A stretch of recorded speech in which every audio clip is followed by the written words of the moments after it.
You got a wave, Liv.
What's up, everybody? It's Ryan Weaver. I am on the Don't Unfriend Me show, otherwise known as The DUM Show, with host Matt Spear. You guys can find the show at The DUM Show on social media or thedumshow.com.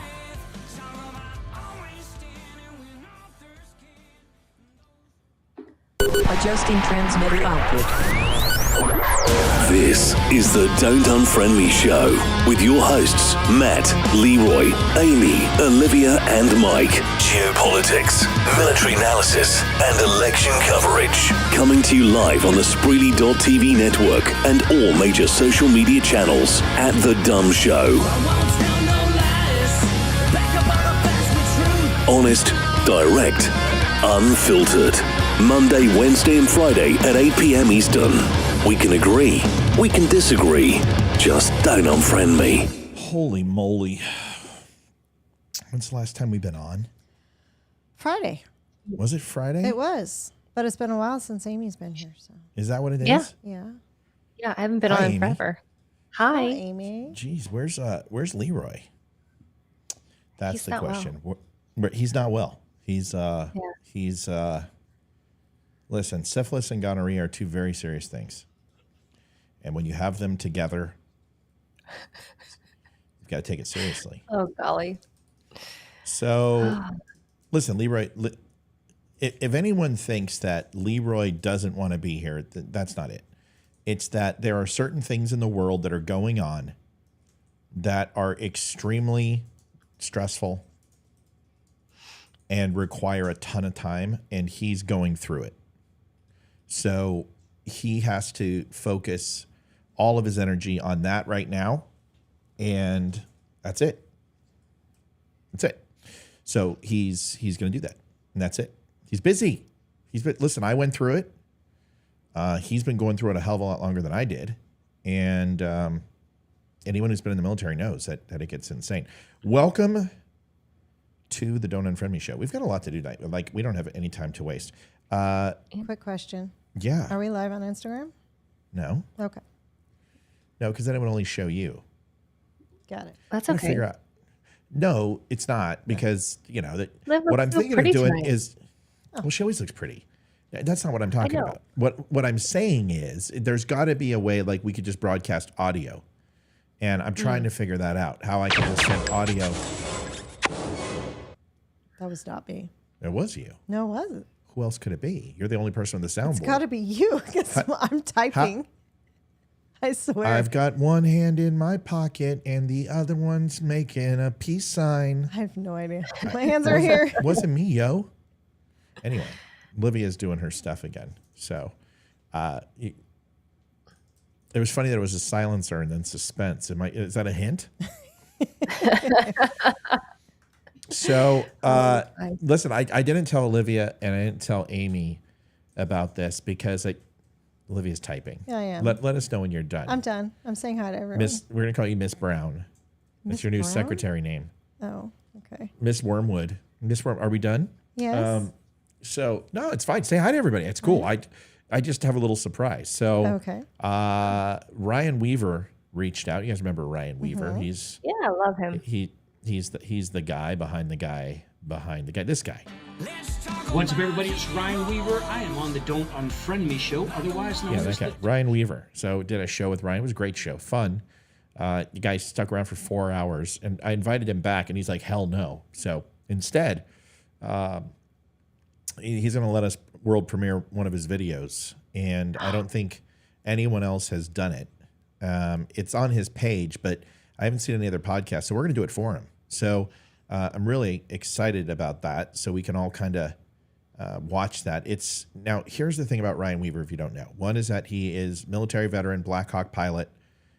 He is a Gold Star family member, and he lost 2 of his brothers. Yep. So really, really tragic. But he's self-made, and like this show is self-made and self-funded, and we started it from the ground up. Ryan's the same way with his music career, and he's made some great music. I think this one is probably the most accurate that captures who he is. And like, I know Ryan, right? So not like we're the best friends, but I know him well enough I've interacted with him now for a better part of 2 years. And he's an extremely emotionally grounded human being, and he's not afraid to kind of express that. And he made this video, and he directed it, he filmed it, and he got people all around his hometown and stuff to do it. And so everyone doing the video kind of has a connection to Ryan, which is really special. And it's filmed like an amateur would film. I mean, the acting in there, nobody's going to win an Academy Award for this. But man, I was watching it, and even though there were parts that were kind of cringe from the acting standpoint, it's pulling at my hearts at the same time. So I'd ask you just to like get into the music and know the story, because to me, I started crying halfway through, and I don't do that. I don't really get emotional, but this one did it for me. Like, just because I know Ryan's story, I know a lot of you do as well. So we're gonna watch that right now. Today? Nice. Oh my gosh, I'm so excited. I'm like, Awesome. wow. Right now. I feel like I should do like tissues or something, because like his music is very emotionally driven anyway. So oh yeah, it's no joke. I mean, he puts a lot into it, and I hope you guys enjoy it. And it's worth it. And I told him I was going to do this on Friday, and I was like, you know what, I wasn't feeling good, and I wasn't going to do it on Friday. So we're doing it tonight. This is our busiest night of the week, so this will have a lot of people seeing it, and we'll keep doing this. It's great. It's good stuff. I know he'll come back. He's busy right now. He's got his tour coming up, and he's got to get me tickets to. Yeah, is he coming he's close going to to Texas. He's going to be in Texas. So I'm like, just give me damn tickets, and we'll figure out the airline travel.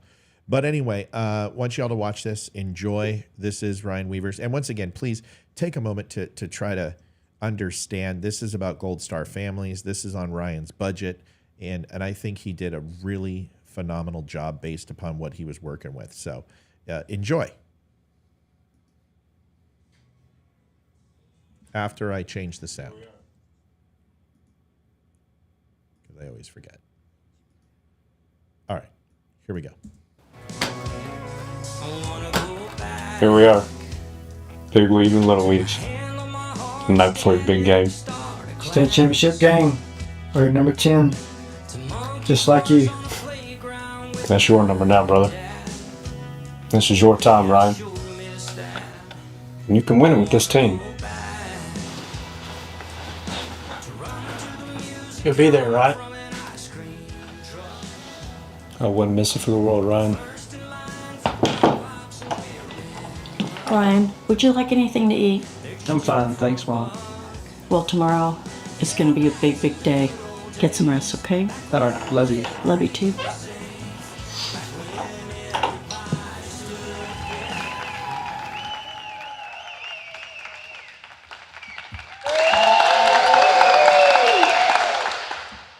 Homewood High School, let's give a big Patriot welcome to your football captain. I'm proud to call him my little brother, although he's not so little anymore, Ryan Weaver.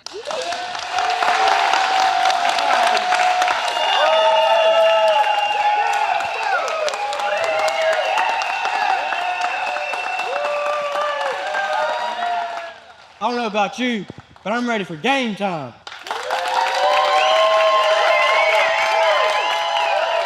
The Giants are going to be tough, but we're going to leave it out on the field for you.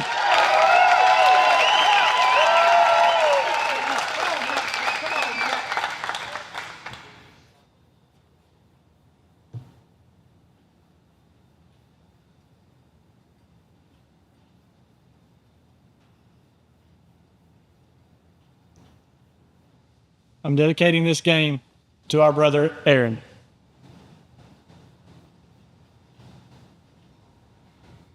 And to all the heroes who are willing to lay down their lives for us.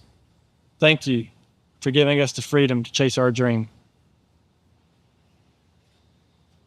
Now let's go win this game! All right, here we are at the Georgia 2A State Championship football game between the Pinewood Patriots and the Glenwood Giants.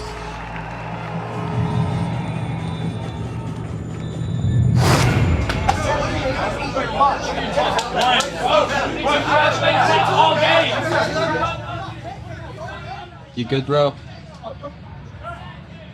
Yeah. All right, men. We got one half of football to live forever, to be champions. For 30 minutes, I need us to impose our will. One play, one down at a time. We haven't seen anything from this team that we haven't seen or expected. So now it's about executing. When we do that, we will be champions. It's holding ourselves accountable. It's playing with poise. And it's playing for each other. It's not about me. It's not about the coaches. It's about you. It's about the last time that this team will be together. This team exists today for this season. You've earned it. Now let's go out and do it.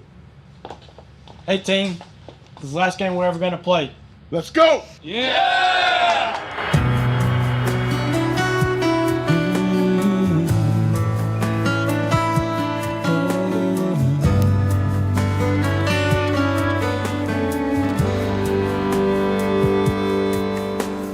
Lying awake, I toss and turn, just trying to sleep.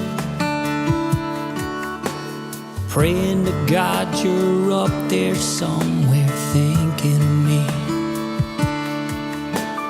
Thoughts are burning, lost in yearning for your company. It's a daily fight not to lose my mind, that's how it's gonna be.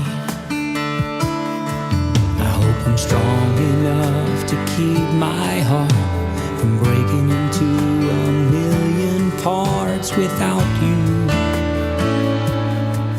So I take the pain and I push it down, even though it hurts like the day I found out you were gone, you were gone. And it still seems like yesterday we were high up in that live oak tree, blue skies above, the world at our feet, and I followed you, you were everything. Now I wonder what you think of me. Well, the world's moved on since you've been gone, it's just another day. Sometimes when I speak, I think it's something you might say. My heart races, beats so hard inside of me. When the radio's on and I hear a song that I wanna sing, enough to reach your heart. Somewhere out there in the stars, and I miss you. So I take the pain and I push it down, even though it hurts like the day I found out you were gone. You were gone, and it still seems like yesterday. We were out riding our bikes in the street, blue skies above, the world at our feet, and I followed you. I followed you. You were everything. Now I wonder what you think of me.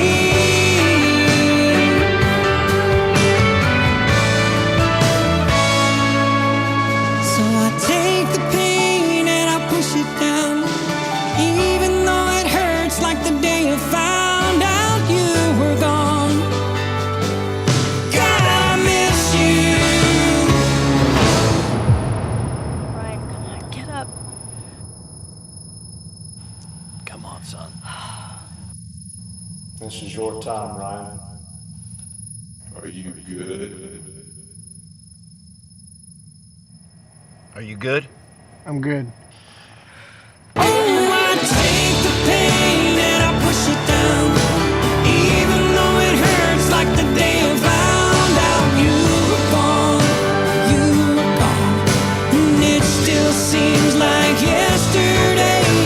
Maverick and goose acting cool in the heat, blue skies above, the world at our feet, and I followed you. I followed you. You were everything. I wonder what you think of me.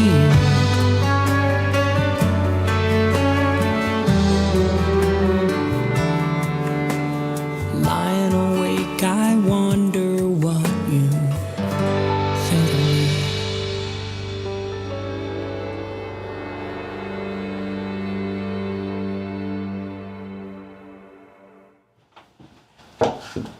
Think fast. You're the big weave now. I'm really proud of you. And Aaron's proud of you too.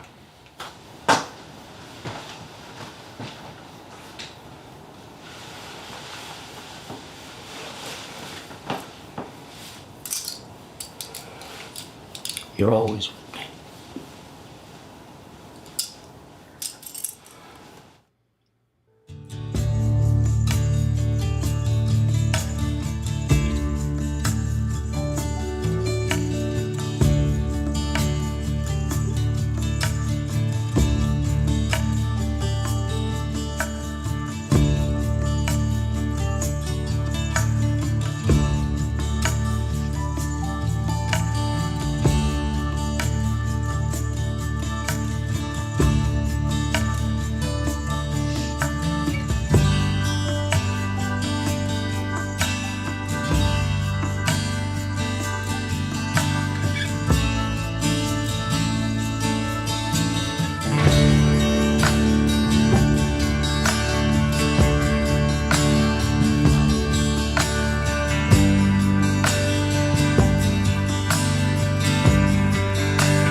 Ugh. I am not going first, so somebody else go first. It's all you, Amy. Oh my gosh. I'm just trying not to cry. I mean, holy cow. I was crying before the song started. Like, I was just, well, the song is wonderful. I love everything about the song. Watching that, oh my gosh, it's like so heartbreaking and just holy cow. I will say there's one complaint I have about that entire video. Yeah. Not even one dumb shirt in the whole thing. Yeah, I'm going to have a talk with him about that. And he's got his own clothing company. So I know. But still, it but doesn't matter. I need to get him one that he rocks at least one. You know, he's going to. Ryan's a loyalist. I already know what he's going to say. Is nope, I'm not sponsored by them. I can't wear it. And like I put up a few of his older shirts. Like he was sponsored by Nine Line and Grunt Style, and you know he's throughout the years changed over. I remember I put up a couple Grunt Style pics. He's like, hey, Matt, you got to take those down. I'm like, dude, I've already posted those on like 7 social medias. They're at like 30,000 views. It's not my I don't work with them anymore. So he's a sticker for that. He's not going to wear my shirt. He doesn't have to. Yeah, Liv, go ahead. Well, way to start out like that. My goodness. Yeah. It was beautiful, but that's about all I can say. Yeah, it's yeah. There's so many people who don't deserve their success. And I don't mean to go to a negative place, but there's just so many people who are not worth their success.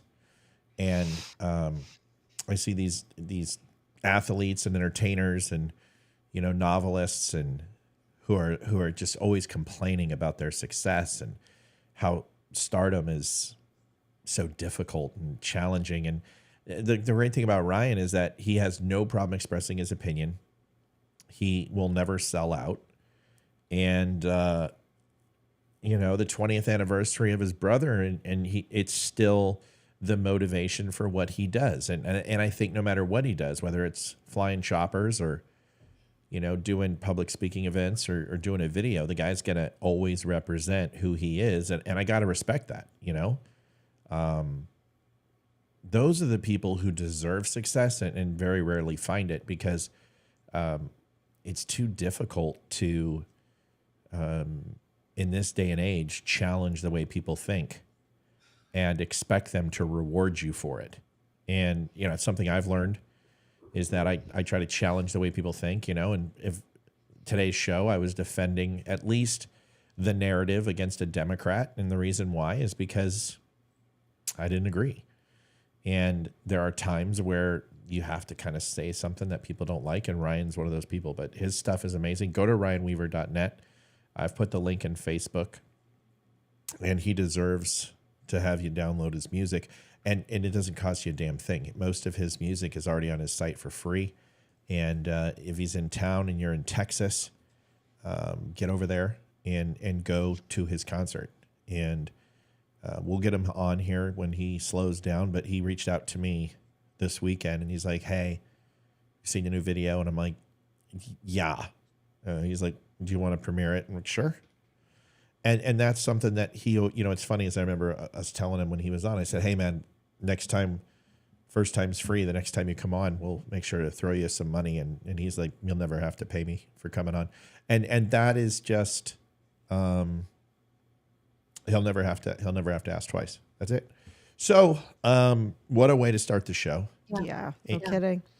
And it's a powerful reminder that, what are you doing? She's bringing me Kleenex. Oh, yeah. Mom got lippy. I had to reach over and smack her one, Hayden. So, ow. Oh, thanks. That felt so good in the back. Love you, sweetie.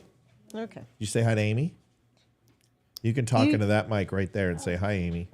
Hi, Amy. That's mic's not working. Oh, wait. You should get on camera real quick. Hi, Amy. She looks really good with her Hi. hair. If you I want to haven't seen you guys in forever, say hi to Amy. Oh, it's not on, but you can talk to her. Oh, the cat. I heard her. She's going to come and say hi. Hold on. Hi, Amy. Hi. Happy New Year, right? I haven't even talked to her since before Christmas. Like, I don't know anything about your kids' Christmas or anything. Like, Yeah. It's What, been. what about your Christmas? Did you want to tell Amy about your How was Christmas? it? I forgot what I got. You got to lean down. You forgot I what forgot you got. what I got. She didn't get an attitude adjustment. That's Apparently for sure. not. The cat's sleeping in the chair. It's cool. Let's. How about this? Throw it down. Say goodbye. And that mic sounds awesome. Mike's new mic. He hasn't tried it out yet, but we got him an Elgato mic, and it's the same ones that do my lights and my panels and stuff. And it's $100 mic, and it blows like doors. Yours is really damn good too, but I'm thinking of replacing and getting you and Leroy this mic. Like, Hayden, just go this far away from it. Okay. That's not that far. You need to like move. Jennifer, move. No, just move the chair. Oh, you're not a human. Get out just of the talk. chair. Talk to the top of the mic. Hi, my name's Hayden. It sounds really good. So now she's gonna be pissed at you. You better watch out It's when a you $500 sleep. mic. That's a $100 mic. All right, get out of here. We love you. Bye. Okay, love we you. got to Bye. get going. Bye, Amy. Bye. Yep. So Love if you you. haven't Bye. seen the Ryan Weaver video, you guys, we will put it up on the site. Make sure we have it there. And do me a favor, not only Ryan Weaver. Go download some Still Point, STIILPOINT. They do all of our music for the show, and they are fantastic. All right, are we ready? Yes. Yeah. Okay. Anybody else want to say anything else? I just feel like I need to like go eat a pint of ice cream and then Yeah. just have a good cry now. Like I feel like okay. Like you ever need like a good cry? Like I feel like okay. No, I I don't, just but need that's to get it okay. out. Yeah, No. I'm not a. I got some wine. Oh, maybe I'll go get some wine. I'm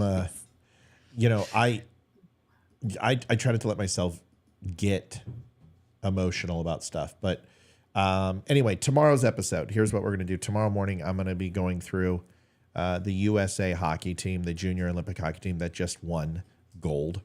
It's huge. And I'm going to show you how Americans should act when they are representing their country in the Olympics. And to see these kids, man, it just puts people like Megan Rapinoe and LeBron James and Colin Kaepernick to shame. And it's just like, this is why hockey eternally I'm in love with and always will be. So we're gonna do that tomorrow morning.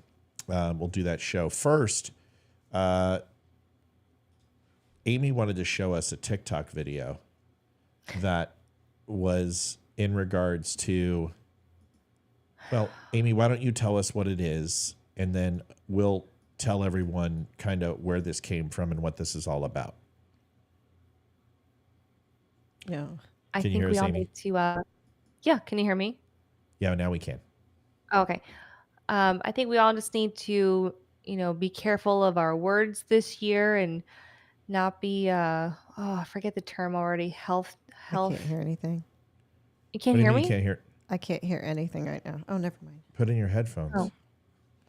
They're not plugged in, are they? No, it came apart. Oh my God. That's what I was I'm like, holy okay, now I cow. can hear. Amy, go Okay. ahead. I can hear you. I just think we all need to be, more mindful of how we're treating people and the words that we're using and not be health. I think the word is, what is it, healthness or health? Some, I don't know. We're probably all Health-centric? shaming people. There's a word that they started in this video, or maybe it was already known. It's the first I've heard of it. Should we You'll get watch to it hear her first and say- then you can tell us Yeah, about it, we or do can you want watch to tell us it about it first? All right. Yes, because I did some research on her. Dr.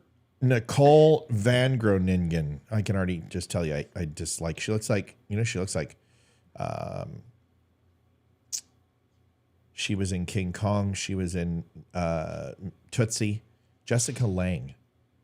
She looks like Jessica Lange. She also looks like that other like TikTok chick that is going after Matt Rife because of her 6-year-old kid or something. She looks like Oh, her too. gosh. Oh yeah, I went after her already. Yeah. Jessica Lange. Yeah, but she was younger, not Mhm. now. Where is she younger? She does. Yeah. Jessica Lange is a freaking looker.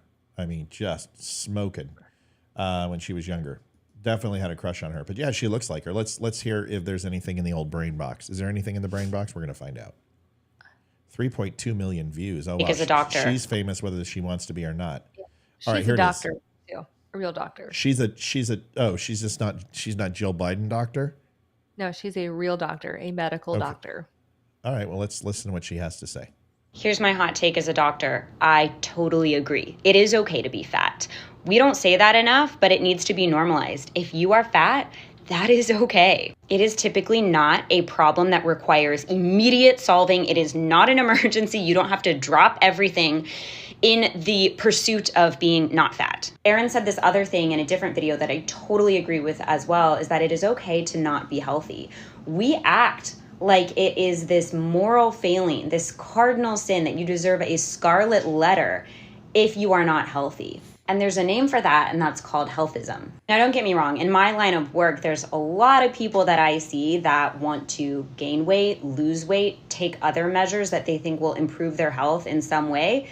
And by all means, that's what we're here for. We're here to help you with that and be supportive of that. But a good doctor will not judge you for being fat. They will not judge you for being unhealthy. They will not judge the decisions that you made or the decisions that were made for you, which is the much more likely scenario that got you to the point where you are right now. We're here to help you with the changes that you want to make. And if you are someone who wants to lose weight for health purposes, and there are certain scenarios where losing weight can be health promoting, we're here to help you with that. We are also here to help you if you decide to not make any changes at all.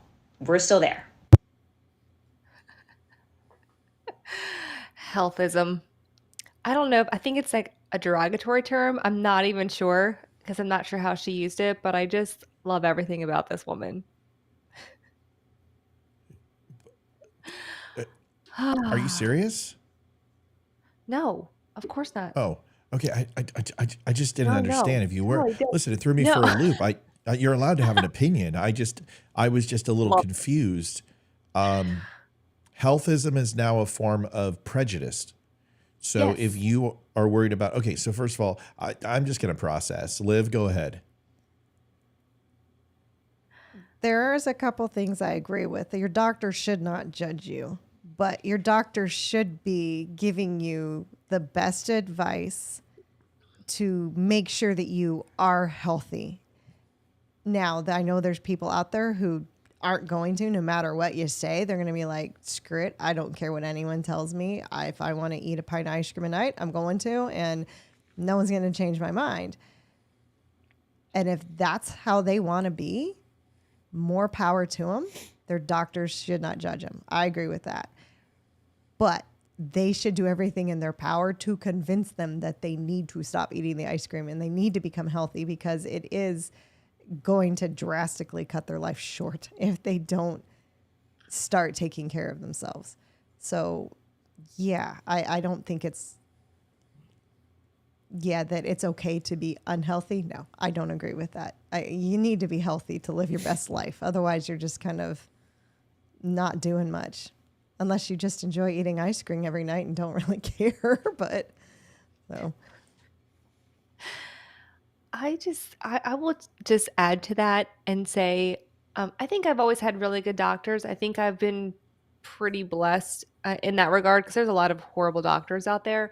I always feel like my doctors have always had my best interest at heart. And even when I could think to when I was pregnant with my son, I gained way too much weight with him. We didn't really quite know why. After he was born, we figured it out. And my doctor would always be like, hey, like, you're getting way too far here. And I'm like, okay, but I'm not, I had underlying health issues that we weren't aware of. But it wasn't like I was doing something wrong, but we tried everything to figure it out. But, he was very gentle about telling me, hey, you're too fat, pregnant lady, because I'm pregnant. But, I've never been You're pregnant? overweight except for that instance. You're pregnant? Yeah. You I were was, pregnant. not now. Oh, Were, I thought not- that, oh, holy God, shit. no, Are not we now. talking about a world premiere? you're like, no, you're like us. No Yeah, more pregnancies. world premiere. Unless it's the second coming of Jesus Christ, there's no possible way I could be pregnant. Which I don't think I'd be that chosen person, just saying. So, there are doctors who can say it in a nice way, but it's not just about being able to talk to your patients. You're a terrible doctor if you can't sit your patient down and go, you're not healthy. What you're doing is killing your body. You're not eating the right foods. You're not getting enough exercise. You're not doing the right things. I can sit here and list 20 things that I do every single day that are horrible for my health, but I try to do majority good, right? And it's like, just be honest about the conversation and don't say it's okay to be unhealthy. It's not. It's not okay to be overweight. It's not okay to be unhealthy. It's okay to have underlying issues, I guess, because that's all hand in hand. But it's like, is this all a ploy by the medical, like by Pfizer or whoever else? Like, oh, let them get fat so we can pump more pills out and get more money. But I wanted to read, I looked her up and I read a couple of her reviews. So I wanted to read um, just this. I think this one review here sums it up really well. It says, she's not a doctor, but instead a political activist at the patient's expense. And I thought, wow. And they got back a form response. And she had a 1-star rating on every Oh, site that I jeez. saw. Yeah. Wow. She's clearly a terrible doctor, and she is making her money now on TikTok instead of actually making money in the medical field. And watching her videos is awful. She just complains about everything, and I don't know. She sounds Do like you a have her horrible person. OnlyFans? Do you have her OnlyFans I link? don't. I didn't look. I didn't. Maybe Could you she get probably that has for one. me? Just get that for me so I can do some research. I'll try. Thanks. She's cute, but I mean, come on. Like, this is what's wrong with our kids today. Kids are watching TikTok. They're seeing this and going, oh, it's okay for me to be unhealthy. No, it's not. Cute in a boil a bunny kind of way. Listen, okay. I think that I am the only one on this dais who has been fat for no other reason that wasn't my own fault. And women can't sit here and say that they're fat when they're pregnant because you are fat, but that's your job, is to be fat. No offense. It's your job. You got to produce. Listen, you're eating for two. And then now they're saying that it's not eating for two. There's no such thing. And you eat for one. And I'm like, okay. You can, as pregnant, you cannot survive on regular calorie count. This is the new norm, and it's healthism to say. So here's my take. Is it okay for you to be fat? Sure. Absolutely. Just like it's okay for you to be stupid. You can be stupid. You can be ignorant. That's your choice. Totally fine. Because even a stupid person can develop some sort of smarts. And most of them do. People who are completely just, some of the most honest and direct and kind people in the world are not too bright. And honestly, there are times where I'm just like, God, I wish I was just a complete yokel so I couldn't ask as many questions in my head as I do. That's a choice. Because even if you don't have the faculties to be a Nobel laureate, it doesn't mean that you cannot be street smart or you can't be well-read or educated to the further extent of what you are right now, okay? So that's everybody can do that. But if you want to choose to be stupid, that's your choice. Someone says you're stupid. You're like, oh, okay, well, I'm just stupid. I've resigned to the fact that I'm dumb. Okay, that's fine. That's okay. In the sense of course, because I don't care. If you are dumb and you're gonna just like be a dishwasher GU guy for the rest of your life, that I could care. I couldn't care less. That's your choice. Now, there's another end of this whole entire scenario. And this scenario is where it isn't okay, is the following. Why do you go to a therapist, Amy? Not you, but hypothetically, why do you go to a therapist? I guess shortest answer possible. Yeah, to get help, to get better, to get help, to get better. Yeah. Great. Livia, why do you go to an auto mechanic? Fix your car. Correct. Auto mechanic to fix your car. Why do you go to a manicurist? Get my nails did. Okay. Now, do you want your auto mechanic to tell you about your nails? No. Why? No. Because they probably don't know anything about nails. Fair enough. So not only do you seek out help, but you seek out help from the right person, right? Mm-hmm. So if comorbidity is something you suffer from, and you're non-ambulatory from a sense of you cannot even walk up the stairs, do you go to a plumber to identify, maybe you do to fix that toilet that you continue to plug because you eat so much crap, but do you go to a plumber to get, no, you don't. Okay. Do you go to a priest? No. I mean, maybe you might look for spiritual guidance, but you know what the priest is going to tell you? Go get a doctor, right? So if not the doctor, who?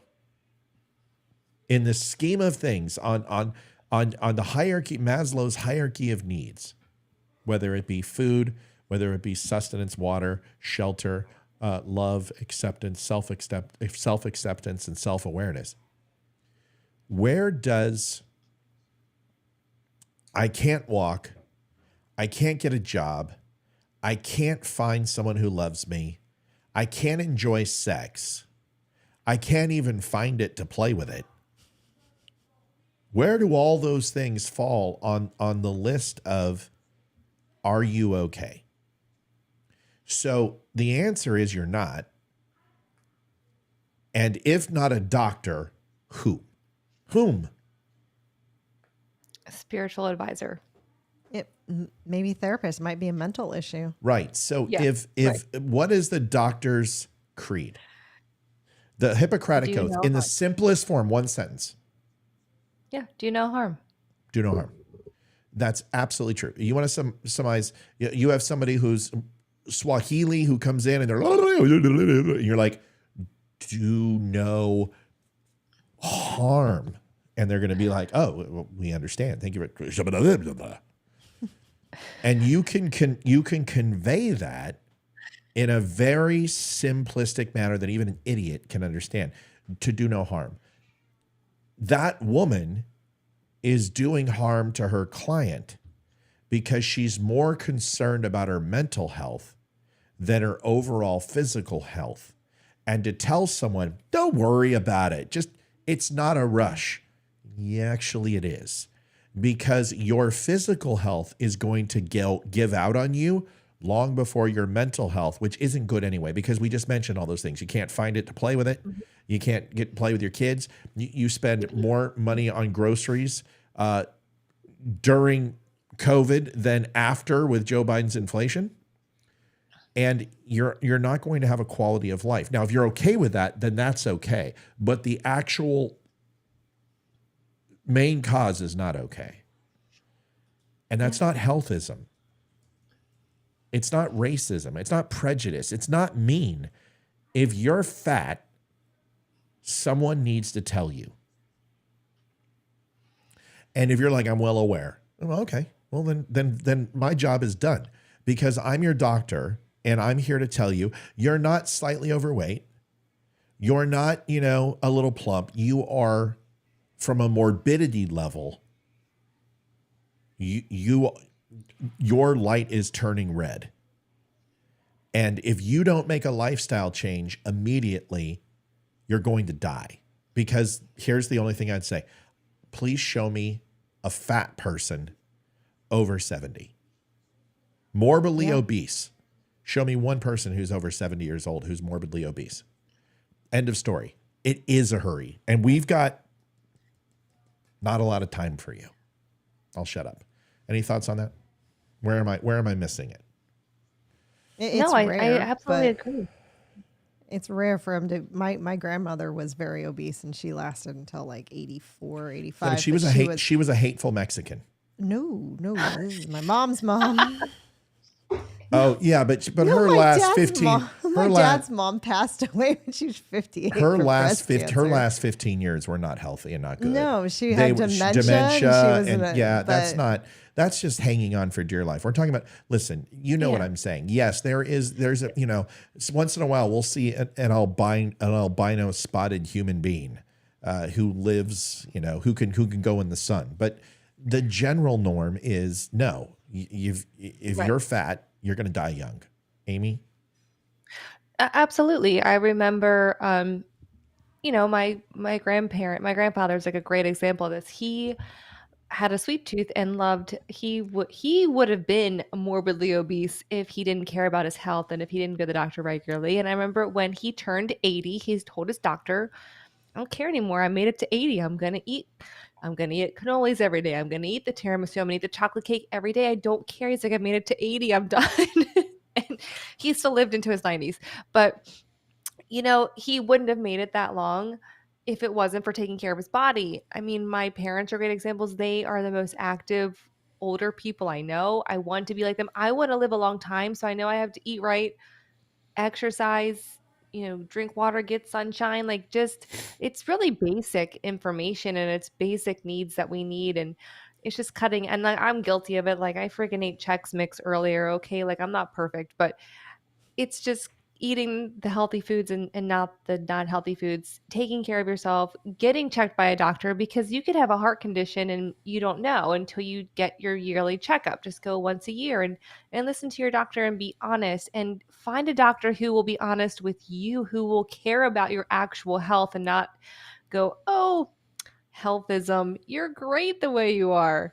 No, you're not. I'm sorry. You've got to be healthy. You've got to be healthy. Here's the thing that I'll tell you is Donald Trump isn't morbidly obese. Donald Trump needs to lose 35, 40 pounds. There's no doubt about it, but he's not morbidly obese. I am talking where you can't even get on a bike. If you can't go downstairs. Yeah. That's what I'm talking about. Okay, I'm just going to be honest with y'all. This whole thing that it's in my genes, or I'm big boned, or I have a hyperthyroid, it's bullshit. Okay? You're talking to somebody who is 265 pounds, who had 106 pounds of muscle mass on their body, who is 54% body fat. And it was because of my food choices, and I would not exercise. If you exercise and stick to a caloric deficit, you will lose weight. Now, it may not be as fast as you want, but the problem is most people just give up. And they go, well, I'm eating salad every day. Yeah, but unfortunately, it took 20 years to put all that shit on. It's going to take some years to get it all off. Now, am I exactly where I want to be? No. Am I comfortable with my shirt off? Yeah. Does that mean that I'm, Mr. Universe? No. But there's a difference between making excuses and selling yourself on the excuse. You can make all the excuses you want to the people around you, but when you sell yourself, not only are you lying to yourself, but to say I have hyperthyroid, there's medicine for that. You're making excuses. If you're telling me you go out and you exercise for 30 minutes a day, which means you get out and walk, or you lift weights, or you bike, or you swim, and you are eating less than, as a woman, 2,200 calories a day, and as a man, 2,700 to 2,800, with a full exercise that shows normal movement between 600 and 700 calories a day, and you're putting on weight. A day? I'm sorry. 2,200 with absolutely no exercise. I don't even eat close to that. That's fine. But do you have it? Now, understand this. A woman retains more water. Yeah. And that's the issue with women, is that they eat and there's only like 5 reasons for you to gain weight. Here's what it comes down to. You're eating too many calories. You eat too much salt. You have high fructose corn syrup. You are eating unrefined sugars, or you're eating too many carbohydrates. Now, carbohydrates are bad for you, but what happens is people go ahead and substitute carbohydrates and eat less protein, or they eat more fat, and you actually need the rules of 3-2-1. 3 portions of protein for 2 portions of carbohydrates and 1 portion of fat. If you follow that regimen, you will be fine with a normal routine. Now, I'm not talking go out and running a marathon. I'm talking about getting on a treadmill for 30 minutes, walking for 30 minutes, waking up and immediately hitting a treadmill when you're literally in a state of fasting. Cardio fasting is fantastic for you. And I don't care if you just walk. The point is that I hear all the time, I can't. I've tried everything. You know what? No, you haven't. Because David Goggins will tell you you're full of shit. I will tell you you're full of shit. I know people with one leg who have every reason to be morbidly obese and are not. You can do it. You just have to change your mind. And I'm not going to sit here and blow sunshine up your ass and tell you, oh, it's healthism. Because you know what? No one helped me. I got a phone call from a good friend of mine who was in Buds and was a SEAL. And I knew him when he went through Buds, and I knew him when he was on the teams. And I hadn't spoken to him in years. And he called me and he said, you rang the bell on life. And he hung up after he saw my Facebook picture when I was 265. And I was so pissed. I was so angry. And I wanted to hunt him down and what? Roll around on his driveway? Because when I called him back, you know what he said? He's like, you couldn't even make it up my driveway. You're a fat fuck. And hung up. And Olivia will tell you, I flushed everything down the toilet. I went through 2 months of rehab in my bedroom alone because I couldn't afford it. And I did one push-up and I got on the treadmill and I just started to make the change. And I just don't want to hear that you can't. It's exercise, it's the right diet, and it's the mentality. And I don't want to hear that you can't. If you do enough work, you can eat 6,000 calories a day. And Olivia will tell you, there were times where I was eating 6,000 to 8,000 calories a day, working out, and I looked good. So you have to make that change in yourself. That's all. I will say this, just to add to what you said, it's the mentality of it. That's what's so scary about this video. And this is an actual medical doctor. She went to medical school. Like, I did some vetting. I didn't go into all of her history, but she did go to medical school. And this is what's scary to me, is that we are changing the narrative on everything in this world, where you cannot be honest about anything, including the most essential part of living, which is our health. And that's what's truly scary about this, honestly. Yeah. There's no magic pill. There's no shot. There's no anything other than motivation. And I'm not hating on you. If you are fat or you're out of shape, then that's fine for you. But it's not fine for your mentality, and it's not fine for your health, and it's not fine. But if you want to say my physiological appearance is not important, that's fine. But you and I both know it's not true. You know your back hurts. You know your pants get uncomfortable in the middle of the day and you have to unbutton them. You know that when you drop something, you have to make the decision, is it really worth picking up or do I just lose it? If those things, wiping your ass is probably one of the most difficult things you do all day. If those all sound familiar, then you need to take your life seriously if you anticipate being here for very long. I take the Bill Maher approach on this. It's not fat shaming, it's fat truthing. And I'm telling you the truth. You may not like it, but there it is. When my daughter was getting into that stage, I had to tell her what she had to do to get rid of it. And she did. And guess what? She didn't stick to it. And that's her choice. I'm not going to make her do it, but I'm going to give her as much information as I can to help her so she's happy. And she came up to me and she goes, Dad, I'm happy with who I am. I love the way I look and I don't care what anyone thinks. And I'm like, check mark the box. You're done. Now, if you continue this lifestyle when you're 40 or 50, you may not feel the same. But right now, you're growing. You're going to hit another foot in the next few years. You're my daughter. You're going to be close to 6 foot. And I promise you, you'll be happy. She's got the female mentality. I'm wearing baggy sweatpants and hoodies every day. She told me this yesterday, I think. She's like, I don't care what I look like in the winter because I'm wearing baggy hoodies and baggy sweatpants and whatever. She goes, about a couple months before summer, I want to fit in that bikini, so I'm going to work at it then. Okay. And she doesn't understand this as a woman. It takes longer than 2 months. You can't just do it. It's a 3 to 1 ratio. Exactly. It's a 3 to 1 ratio for women. Mm-hmm. It is. It's 3 to 1. Yeah. It's you have to work 3 times as hard as a man. She can drop it like that. When I was her age, I didn't have to diet or anything like that. I weighed nothing. Oh yeah, she just has to go to a caloric deficit. You're right. Right.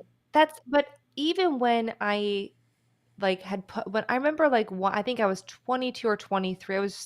I didn't weigh anything until I had my first kid.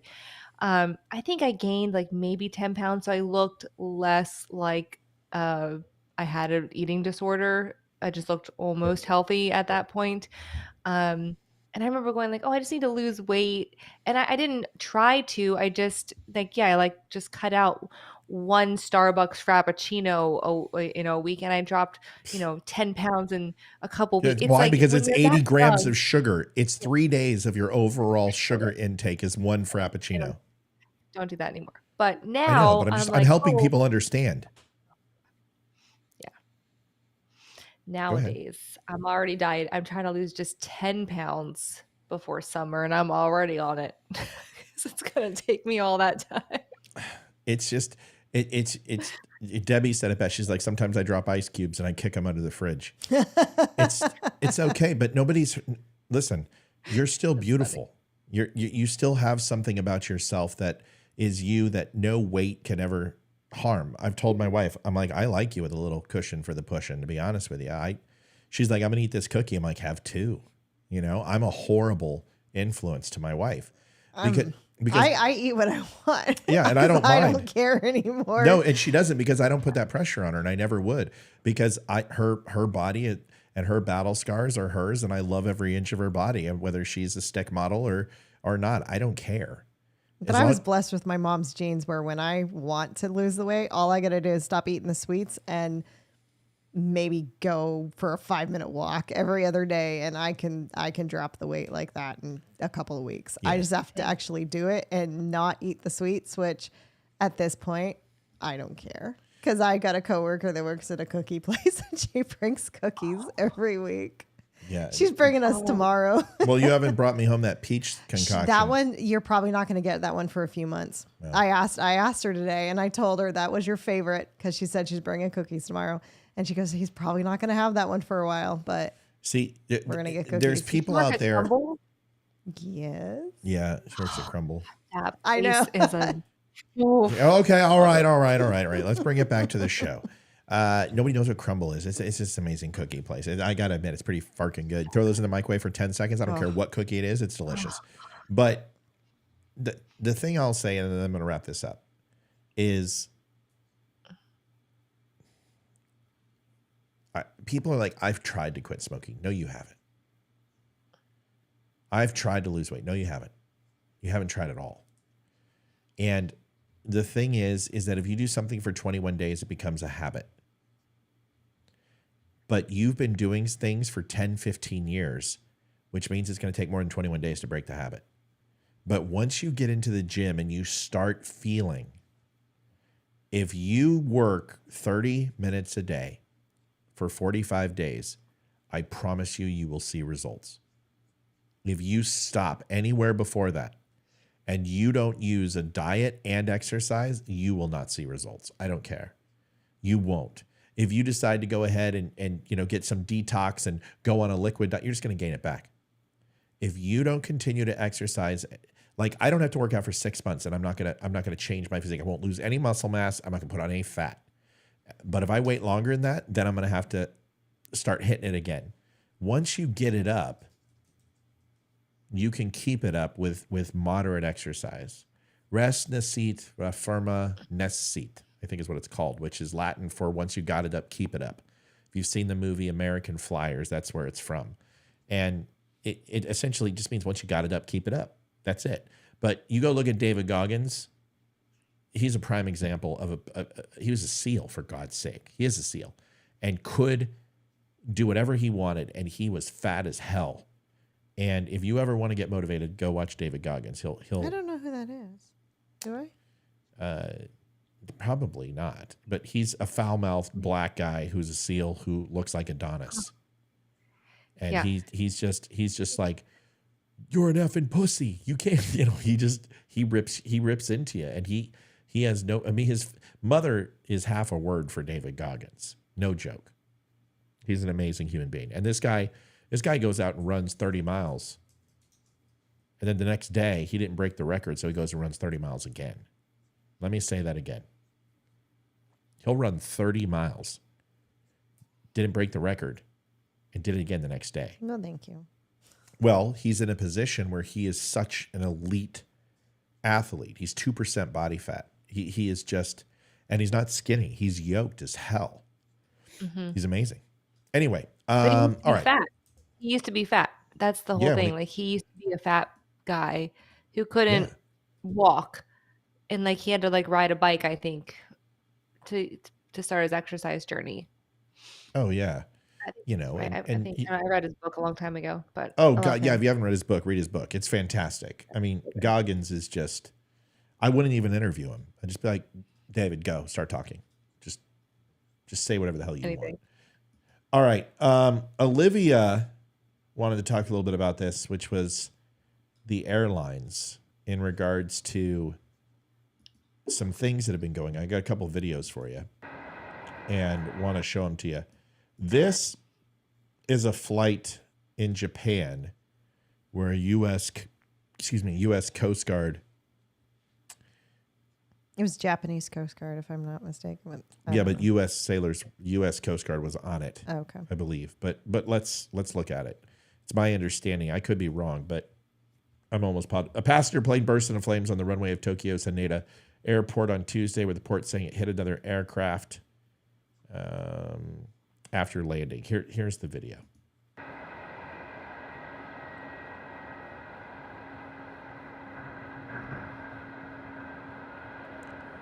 Now, everybody lived on the plane we see on fire, but everyone died on the Coast Guard airplane, correct? It was 5 crew members and the pilot. The pilot got out, but the 5 crew members died on the Coast Guard. They were actually heading to, because Japan had just had that really, really bad earthquake. Right. And the tsunami like a week was ago. coming. Trump is the weakest candidate. Isn't that right? There was a tsunami coming? No, not that I know of. It was actually in Japan. It wasn't out to sea. 7.2, right? Yeah, it was huge. Yeah, okay, go ahead. It doesn't matter. So the huge earthquake, and they were heading to that area to go help and search and rescue and stuff. And then, but what concerns me We're going to watch the other video first? Yeah. Okay. So, let's watch the videos before we... Your website is invisible. With hosting your domains, commercials endlessly on YouTube. Come on. Business. Every website... Shush. Here we go. We just heard All right, Liv, what are we looking at here? Okay, so this was or like a 2 days ago, maybe, and it was Alaskan Airlines, and I don't remember where they were flying. They were flying out of Oregon. Don't know where they were going, but they had been in the air for maybe 10 minutes, had just hit 10,000 feet, and the emergency air exit door just burst open and just blew off. And part of the fuselage blew up too. And everyone lived. They were able to land, do an emergency landing, and everyone lived. But this was like a brand new aircraft. If I'm not mistaken, both seats were empty. Yes, that's what I heard. If that's because at last minute, they canceled the tickets and the people decided not to go. I mean, totally like Jimmy Valens and Buddy Holly. Right. Yeah, I heard they were empty, but yeah, I mean, was it definitely the emergency door? Because I heard it was not the emergency door. That looks like the emergency door to me. Well, let's look. I don't know. Let's listen and look. Here we go. Let's watch it. 82 from Portland, Oregon to Ontario, California Friday. Elizabeth sharing her video from a couple rows back on the 737. First I thought it was the emergency door, but there was no door there. It was just like a part of the wall that flew off. Oh, no way. You know, the breathing masks dropped. They work. Evan Smith, who was sitting in row 20, says the loud bang came just moments after the pilot announced they'd reached 10,000 feet. It shows you how structurally strong those planes are. You could blow a hole. There's no way. That's a door. That's an emergency exit door. Look at the so much break. smaller or bigger than the other doors, though. Yep. Like over the that wing. Doesn't matter. That doesn't matter. Those aren't doors on the wing. That's okay. It may not be an emergency exit, but it is an exit from the fuselage, like a back exit, a rear exit. There's no way. Look at the section, guys. Mm-hmm. Look how clean that tearaway is. Usually emergency exits are on the wing because that's the most survivable spot of a plane. But I'm just saying that rip out looks incredibly symmetrical and perfect. Yeah, I mean, it looks like there had to be some sort of, like, I don't know. Okay, James said it was a door blank. Okay, so door blank has a not a temporary, but has a modification on the outside to cover the door because it probably was, what is it, a DC-7, DC-10? It was a Boeing 737. Okay, something. same thing, DC-10. So essentially, they used to have rear and front exits. Those were, covered when they moved to front exits, and seats were added to it. So that's probably what it was, I would assume. Someone can correct me. That's crazy. All right, so let's watch the rest of this. And then Amy, tell us what else. Yeah, because the hole was about Olivia. As a refrigerator, and about 2/3 as high when I finally got to see it later. Passengers report a teen had his shirt ripped off after the paneling blew out. And the mother was holding on to him. And she said her son's cell phone and some stuff blew out of the plane. And there was stuff blowing around back where they were because they were back. Yeah, you can see it. So it's a covered, okay. So you can see that this is the insulation from the plane. And this used to be a door that's been sealed over. So it's like a plug and play where they retrofitted it. Oh my, what altitude were they at, Liv? Do you know? 10,000 feet. No way. No way. Apparently, everyone was pretty calm on the plane. I don't think. Well, what other choice do you have when you're sucking down pure oxygen? You know what I mean? But yeah. All right, let's watch the rest of this. Yeah, so emergency exits on the wing. This is an interior or exit. So this is an aft exit on the plane that would be used for deboarding at one point, and now was sealed and seats were added, and this thing basically collapsed and just at 10,000 feet. Oh man, There was some sort of like a plug or some small piece that got loose. I bet that's all it takes for the fuselage to lose its integrity. And I guess that plug was found in some local school teacher's backyard. Up that doctor's butt on TikTok that we found. Probably. So I guess they were at 16,000 feet. Not much of a difference between 10 and 16, but air temperature certainly is much colder. Oxygen is much thinner. Nothing would be fun about it. Amy, what would you do if you did this? Would you just like climb all over Jason and do a scene from Airplane where everyone's freaking out? Yeah, I would be I would be I'd be a disaster. I am mellower now that I have children because I don't want to be crazy, because I don't want my crazy to rub off on them when we're flying.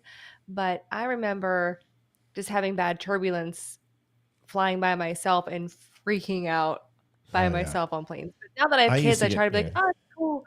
No problem. Like a roller coaster. No big deal. Inside, I'm freaking out.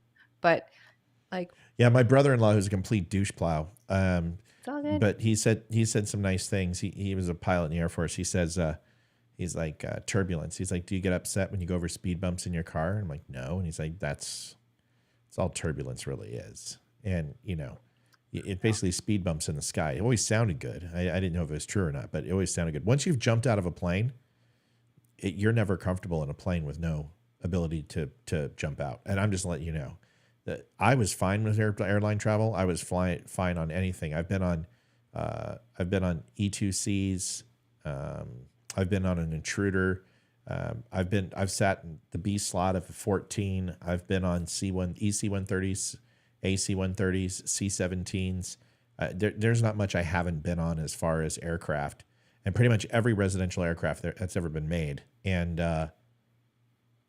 I had no problem for the military. But once I jumped out of a plane, I freaking hated air travel. Hated it. Couldn't stand it. Let's watch the rest of this, and then we'll get back to it. Wind was.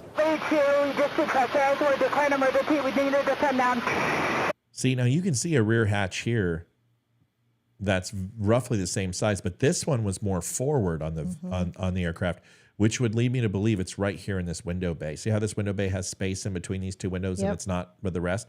That this section popped out because emergency's here and here. And then you've got this door. So this might just be a larger aircraft. That doesn't look like a 737 to me. Either way, but that's basically what happened. Isn't it crazy? This was the call to air traffic control as the plane gets closer to PDX. Yes, we are emergency. We are depressurized. We do need to return back to. We have 177 passengers.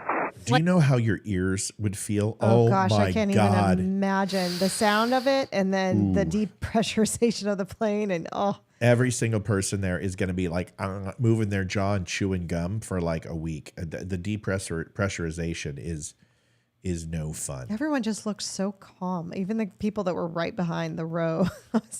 Well, it's going to fly.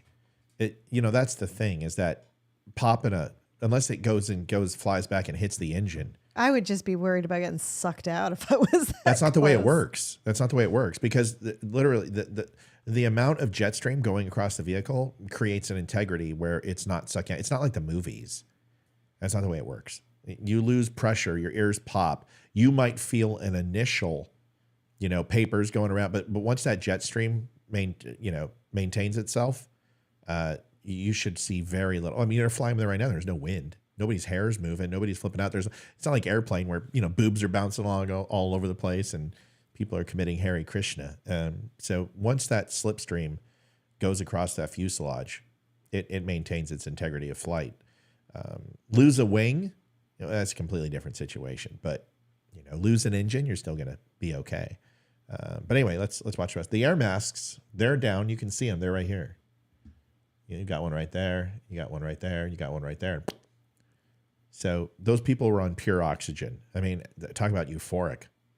Might as well be on nitrous. Show the plane was back on the ground just before 5:30. They got us down safe. Those on board applauding the poise and professionalism of the flight crew and fellow passengers. We could feel the air, and it was very loud. But I'm glad everyone stayed calm and everyone had their seatbelts on. Everything went swell. What?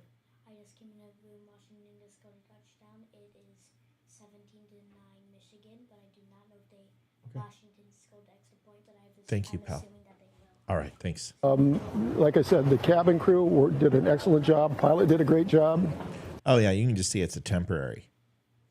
So that's all it is a temporary. So this person, it looks like this person put down their window shield. That's not going to help. And this seat right here, can you imagine if somebody was in that seat and they weren't strapped in? I mean, there is a possibility that they could have been, I don't think sucked out is the right word because that's not really how it That happens. would be so scary sitting right there. Oh my gosh. Yeah. Well, I'd be it's freaking different. It's different when you're going out from a Cessna or you're going out from a jump plane or a helo because those don't have vacuum integrity, right? So when they open up their door, they don't depressurize. Now, if you are high altitude, you're absolutely is a gradual depressurization. You just don't open up if you're going to do a high altitude, low opening jump at 24,000 feet, you depressurize before you open the door. And it's a gradual, it's just not like depressure and destabilization. Fuck that. No way. So at that altitude, you're talking about crushing people with an instant depressurization like that. And you could have a problem, but at 10,000 feet, if they were at 30, I'm interested to find out what the pressure would be. The higher up you go, the more pressure you have on yourself. Just like the lower into Earth's gravity you go, you have more pressure on yourself or into the Earth's core. There's a great video on this that Tyson, I don't remember his name, black guy scientist who's Degrassi or whatever his face is. Oh, yeah. He does a great video where he talks about if you were to drill a hole all the way to China and you jumped in that hole, that you would speed up faster and faster and faster because the Earth's gravity would absolutely speed you up to the center. But when you get to the center, you would actually reverse and go back to zero and gradually stop and start your free fall to China again. So imagine super speed, gaining speed, hit the center, immediate freeze of motion in the center of the Earth due to the gravitational pull to slow you down and get you to zero and then regain speed until you got to China. And he made a joke and said, you'll have to have somebody outside of China ready to grab you when you go by. Otherwise, you're going to be at. But anyway, the point being is going up higher and higher and higher increases pressure. And I don't know what that would look like to depressurize at 30,000 feet? I'm sure there's somebody who knows, because I just never asked that question, and I would assume it'd be bad. If you depressurize at 8,000 feet to 500 feet underwater, you're going to be a soda can. I can't imagine it gets any better when you're up at that altitude. So very, very lucky for those people to depressurize at 10,000 feet, 16,000 feet, whatever it was, versus 32,000, 34,000 feet where it's, 30 degrees outside and there's no oxygen. It's crazy. Yeah. My concern with the whole the Japanese one is, where's air traffic control? Why in the world did this plane that was landing run into another airplane on the landing strip? Yeah. Where was the miscommunication with this one? Amy, Lester Holt, you need to eat something. Amy sent me a video of Matt Walsh that was very entertaining. I didn't have a chance to watch it completely. Amy, did you have a chance to watch it at all? And I watched it when it first came out. I think it's like a month or two old.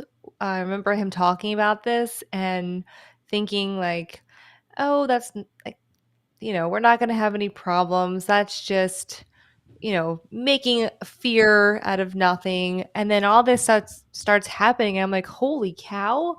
That's why I said, yeah, he's talking about air traffic controllers.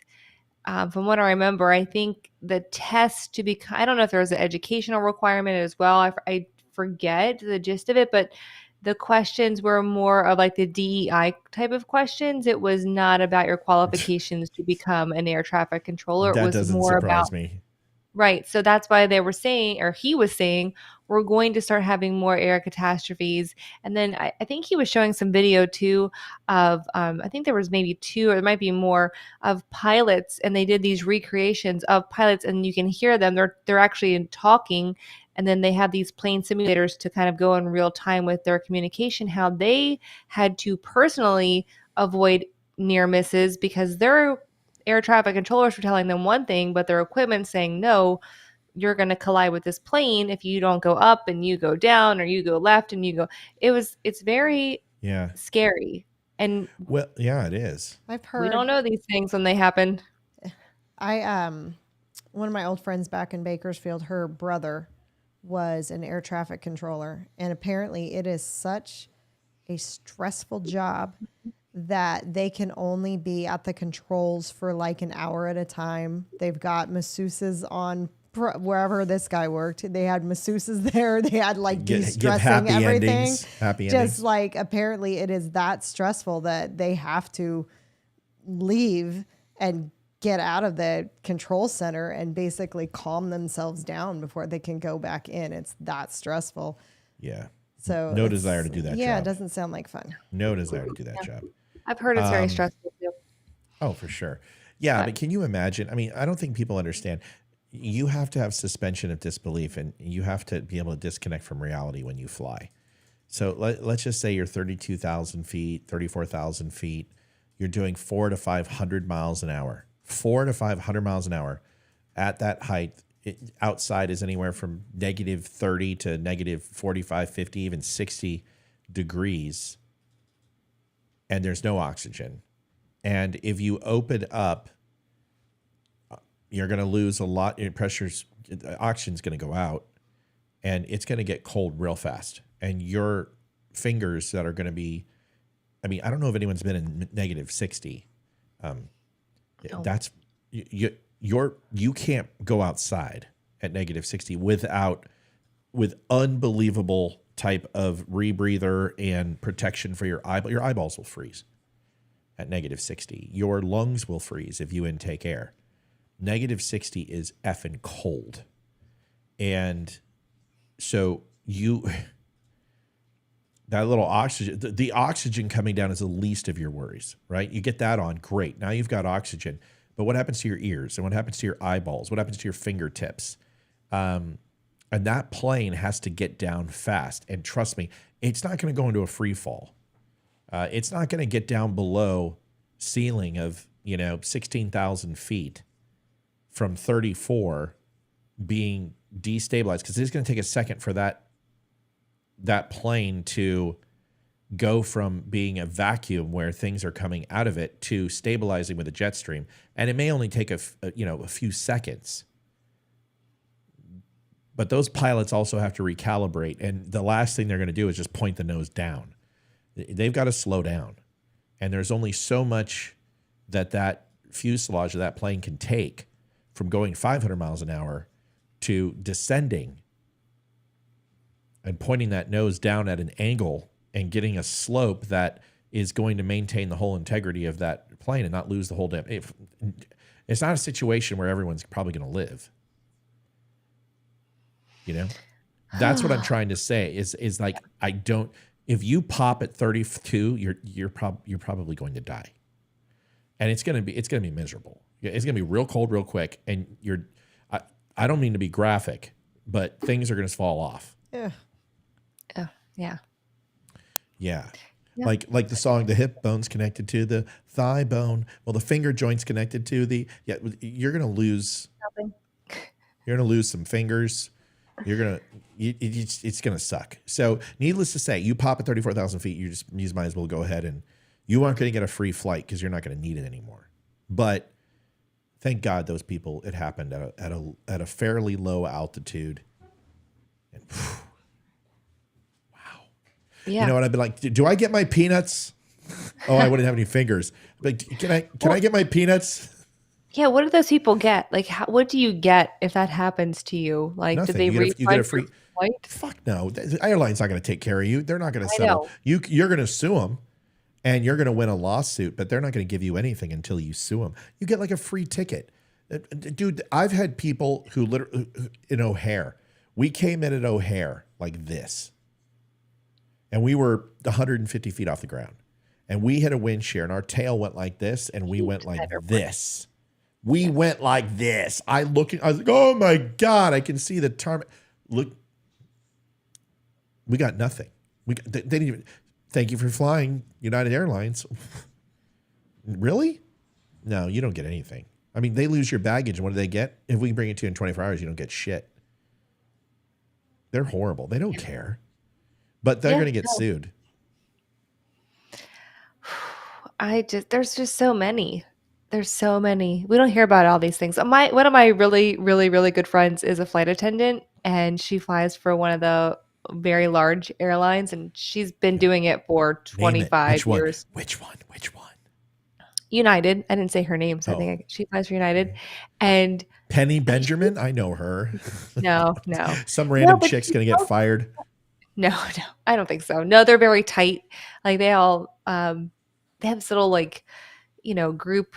They all know each other. Like they all know each other. But she tells me stories of things that have happened on planes that she's been on. I'm like, holy mother F. Like if I was on that flight, I would lose my ass. There's no way I could deal with this. And a lot of times it's like passenger related. It's all terrifying.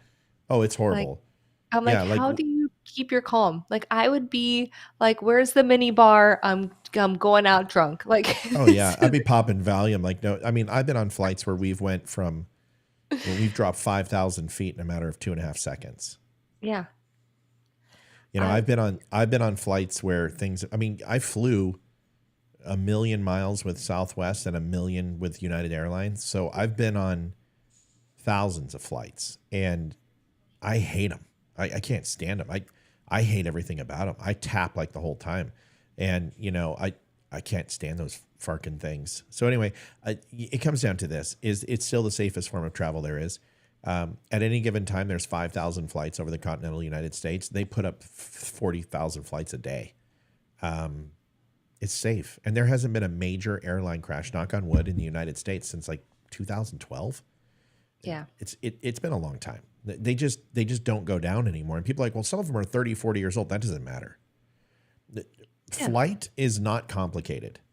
The engine is the most complicated piece. And as long as the engines are maintained and you replace parts, which they have it down to a science, doesn't matter how old they are. We were flying on shit in the military that was 30 years old by the time I was in. A6 Intruders and E2C Hawkeyes were around during 1955, and we're flying these things in 1996. So it doesn't matter as long as you have aircraft mechanics who are worth their salt and you have multiple redundancies, engine failure is not going to get you. Hydraulics and all that, it's all the same thing. You have to worry about pilot error. You have to worry about air traffic control. Those are the big ones. And that's where the human element comes in. But even air traffic Other now. passengers. Yeah, now that's really what it is. It's other passengers. It's fucking idiots who try to grab the emergency exit or cause a ruckus or say they see lizards in the back aisle. So how many JAG flights have I had? JAG flights. I can tell you how many military MAC flights I've had, and they're a lot. When you're stationed overseas in Japan and you're not in a combat zone, you fly back a lot, especially when you're doing the job. I can't tell you how many times I flew back from Japan to Washington, D.C., and let me tell you, I would rather hang myself from my testicles than to ever make that flight again. That is the most... It's 18 hours to California. Jeez. It's 26 by the time all's said and done to get to D.C. And, every time we would get orders to go to...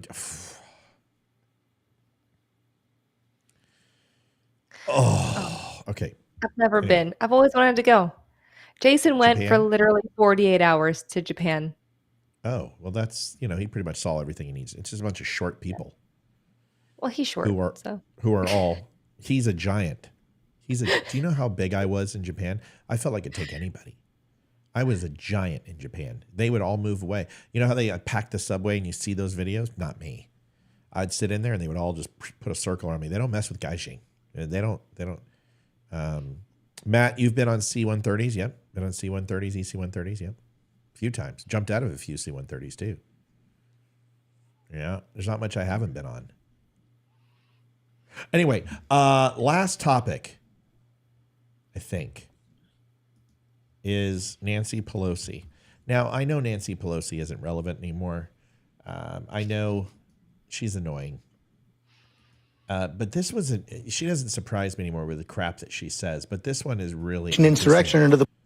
I want you to listen to this on January 6th, what she says about the Constitution. It's pretty humorous. Give this a listen. Here it is. If you believe he engaged in insurrection under the plain meaning of the 14th Amendment, you believe he's ineligible to be president. Those laws, those are up to the states. They have different laws from state to state. I don't think he should ever have been president. The Constitution. But nonetheless, there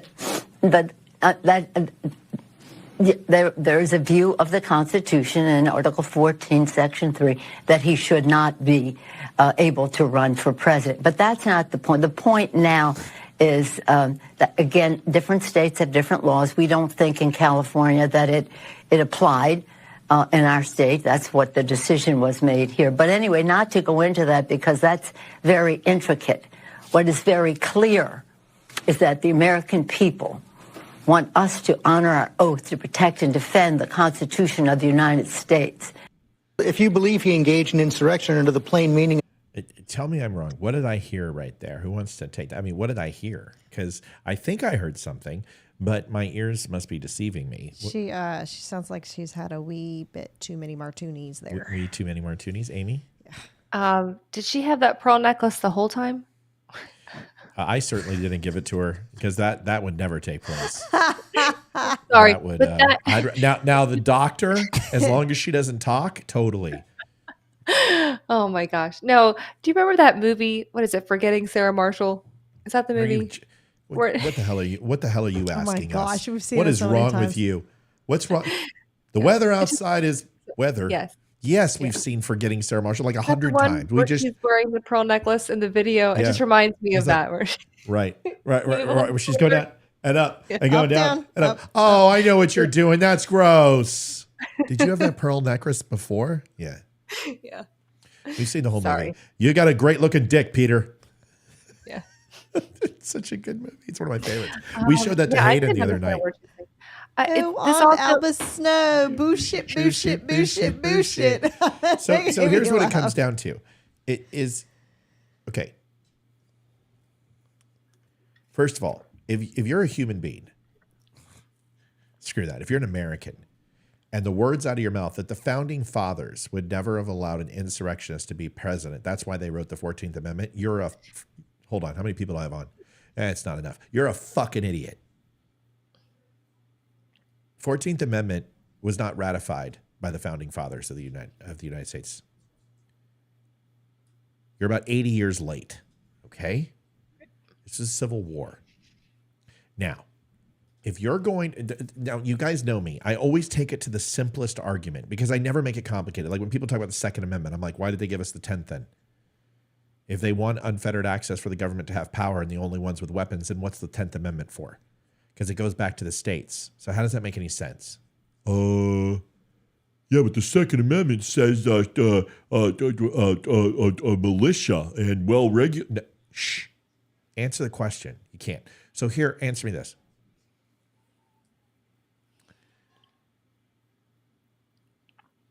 If the founding fathers wrote an amendment that had to do with a civil war that included all states, whether the North or South, how many people died in the Civil War, ladies? Someone give me a number.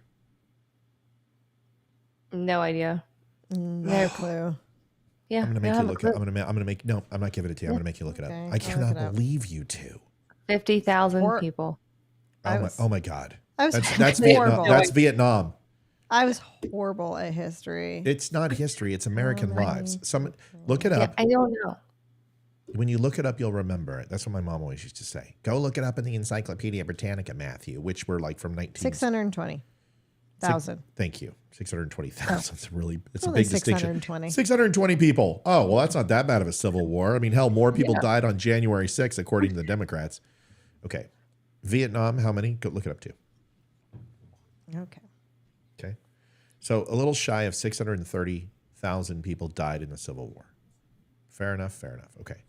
Now, that's not including all the slaves before, posthumously, all that other stuff. That's a lot of people. 6 million. No, not 6 million in the Civil War. 58,220. I said 50. I was short. Okay, so 50,000 in Vietnam, 600,000 in the Civil War. Okay, that's a lot of people. So, if you're going to say habeas corpus is suspended and due process is suspended, which means that Trump doesn't have to be guilty of the crime insurrection and tried and convicted. Okay, fine. That's fine. I agree with you. I've read the amendment, and he absolutely doesn't.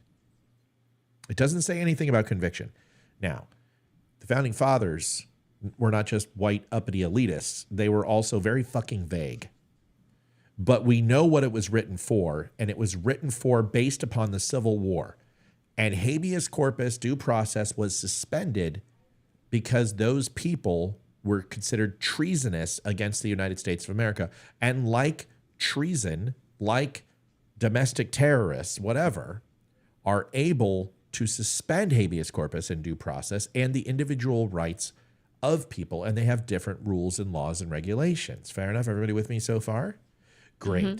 So the barometer for what they're about to do to Donald Trump means that if he was involved in seditious conspiracy, treason, whatever you want to call it, insurrection, then your barometer, your overall comparison contrast has to be the Civil War versus January 6th, which I can't even go high enough with my hands. To compare January 6th and the Civil War from lives lost to money, to damage to the country, to the length of time, to the threat to our democracy, fuckers, you are absolutely not even within the realm or the scope of what the founding fathers never said because they weren't even alive, but to what the original framework of the 14th Amendment was. So anyone who says that Donald Trump should be weighed in a comparison contrast from a level of guilt and a level of damage and a level of accountability to the Civil War when he has not been labeled a domestic terrorist, when habeas corpus and due process hasn't been suspended, means that he has every right to due process in order to charge him with insurrection. If not, then here's where I'm going to catch everybody and go, oh my God, Matt, you're not only right, but we know what we're going to go say. And all my little minions are going to go out on the internet and just crush Democrats. If this was as bad as the Civil War, and we have the right to suspend habeas corpus and due process, then why did the J6ers get a trial? Yeah. Yeah, exactly. Fuck you. You lose. I win. I'm better than you. Nana boo boo. Stick your fucking head in doo doo. Democrats, this is what's wrong with people. They don't think. We don't have the ability for logical, deductive reasoning anymore and go, let me use some real examples. The Democrats wanted J6ers more than anything else in the world. Well, why did you have an even impeachment against Donald Trump? Why didn't you just throw him in jail? Why didn't you go ahead and arrest him and send him to Guantanamo Bay? Well, because you can't. So for you to invoke this now and say he can't run for president and we're not going to provide habeas corpus, you're jumping the gun. You're overriding the 4th and 5th Amendment of the Constitution, the Bill of Rights of him as a citizen, and you're circumventing those. So people are saying, we can remove him from the ballot. Well, then that means he is guilty of insurrection, and therefore he should be in prison.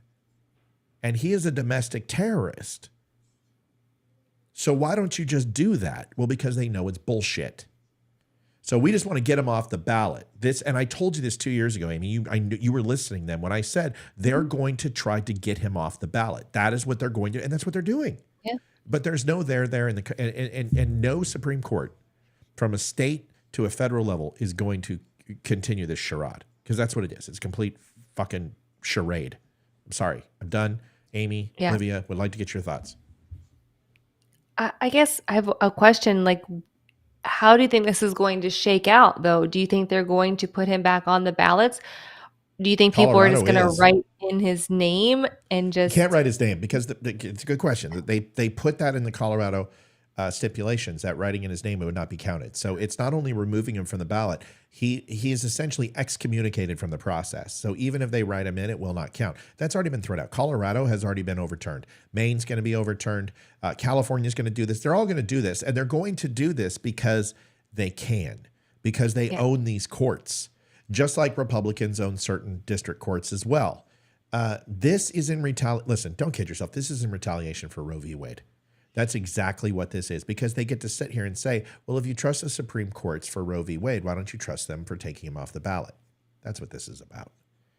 The Supreme Court is never, and I mean never, going to allow this to happen, just like they weren't going to allow George Floyd not to be considered to be a martyr, and they weren't going to go ahead and put Chauvin in jail. What would have happened to our country and the amount of fires and riots we would have had would have made Rodney King look like a ball massage. So this is what they're doing. So when Nancy Pelosi says, we don't want you to, it's like Kirk Cameron when he talks about religion, and he goes, when you have people who don't believe in religion, you have to circumvent their intelligence. What? Did you just say you have to go around their intelligence? If you have to go around my intelligence to convince me of something, you ain't gonna fucking convince me of something. Yeah. Sorry, that was my topic tonight. So I'm going to hand it off to you. Talk amongst yourself. I think I've done a good job sharing and caring tonight, but I've taken too much of the time on this one. So go ahead, ladies. I just think it's dumb that they're trying to take him off. I mean, can't people just open their eyes and actually see that from day one, they said before he was even elected that we're going to impeach him if he gets elected. He's not even president yet, and they're already trying to impeach him. Can people just not see that they just don't want him there, and they're trying everything in their power to make sure he doesn't become president again? It just blows my mind that people just don't see the truth. And it's what happens when you what if everyone told us that Joe Biden was a good person all of a sudden? What would you think? I don't think I would believe him. Well, then why do you expect them to believe that Donald Trump is? But you get my point. Like you would believe anything that they say. So that is why, you know what? I'm loving my shows lately, because they definitely bring both sides of the aisle to it. And that's what I wanted. And it took me a while to grow. It took me a while to learn and kind of smell the lie like a fart in a car. But all you got to do is stop and see the hypocrisy. You know, take a second, read a book. Go ahead. Yeah. My other question is, okay, Nancy, I love her. Like, I love the comedic relief we get from her. I miss the lady who did the TikToks of her all the time. I miss. She looks like a frog trying to eat a fly or a lizard every time. Yeah, when people like Hillary Clinton's a lizard, I'm like, no, Nancy Pelosi's a lizard. Sure is. I want the name of her plastic surgeon because I want to avoid that person. She's a beautiful lady. She's got fun bags. I've said that. She's got the breasts of a 30-year-old. Like, I want to have a forehead lift. I can't afford one, but one day. You don't have any wrinkles. Oh, I have so many wrinkles. Are you kidding me? Oh my God. It's I'm gross. not going to get into this. I'm not a woman. I don't care. Oh, it doesn't matter. God, you're so ugly, Amy. I was just going to say that. I don't want hers. No, I don't like Nancy Pelosi for what she is, but I really miss having like that comedic relief. I mean, we could always it didn't matter what side you're on. It's funny to laugh at her, and but where did they pull her from? Like, why was she weighing in on this topic? Like, she's because she's single-handedly the largest fundraising politician for the Democrats. She's raised like $320 million for the DNC. She's always going to be here. Hakeem Jeffries is a mouthpiece. That was just to get all the white people out of the Democratic Party and leadership. You put in Hakeem Jeffries and you see, we actually have a minority now. That's the only reason Democrats do it. Democrats are so full of shit. Like, look at who's respected in the Democrat Party, and it's not black people and it's not Muslims. AOC is not respected. They fucking hate her. And she's like Cuban or Haitian or some shit. Look at Rashid Tlaib.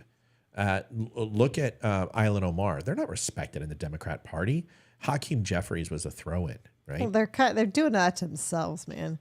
No one respects them because they're just dumb. Well, listen, there's a lot of Republicans who are pretty stupid too. I can only stand so much more of Marjorie Taylor Greene and Lauren Boebert. I'll be honest with you. There are some people in that party. Did you guys see that Donald Trump went after Chip Roy? Chip Roy. I don't even know who Chip Roy is. Chip Roy, you do. He's the one that pushed the vote for Kevin McCarthy and literally abstained with the Freedom Caucus. Well, this guy voted for Trump. He stumped for Trump. Trump got him elected. Well, Chip Roy said he's voting for DeSantis, and Donald Trump went off on him. And people are like, dude, you're going too far. Like,